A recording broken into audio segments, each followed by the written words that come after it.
to JSA TV, where we're coming to you today live from day 2 of ITW 2025 here in National Harbor. We're talking to leaders across the digital infrastructure industry about the latest stories, news, trends, innovations, and I am happy to be joined by Felix Seda, who is the General Manager of NJFX. Always a pleasure. Always a pleasure as well. Yeah. Happy to be here. It wouldn't be ITW without a chat with you and your team. So thanks for joining us. Of course. We, of course, here at JSA, most of our viewers are familiar, I think, with NJFX. But in case there are a handful that may not be, can you just tell us a little bit about the company? Sure. NJFX is a Tier 3 purpose-built cable landing station located in Walton, New Jersey. It also serves as a co-location hub, a connectivity hub, physically interconnecting 3 separate continents, the U.S., Europe, and LATAM, with 4 subsea cables. So highly interconnected space and a marketplace for exchange of traffic. Yeah.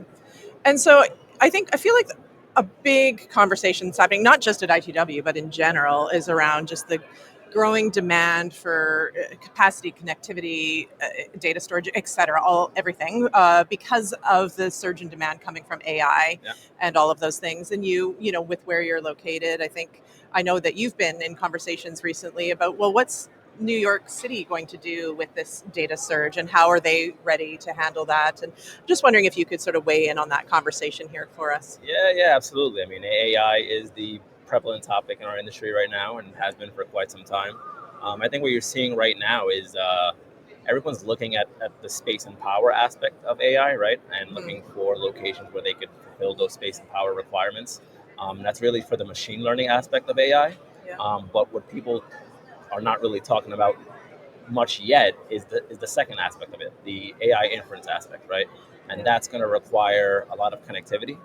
It's going to require where the eyeballs are, and it's not really space power intensive. There is space power connectivity requirements for that, but it's really going to be about connectivity, right? And so once all that data is trained, where the machine learning places are, it's going to come back to where the eyeballs are in a highly interconnected space, and we think we're going to be in a good spot for that.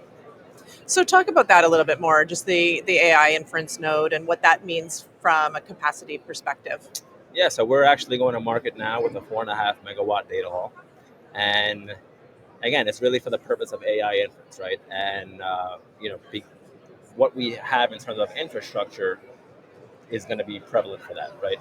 We have direct subsea access to places like Norway, where there's an insatiable demand for the machine learning aspect that we talked about in terms of AI, right? But once all that data is trained, it's going to come back to places like New York City, right? The problem with places like New York City is it's a legacy congestion point, right? So the key to this is sort of ironic. It's being where the eyeballs are, but at the same time avoiding congestion. How do you do that, right? So it's almost like you have to go to like the sub markets outside of the city, but close enough where latency is not an issue, but you're also avoiding congestion, right?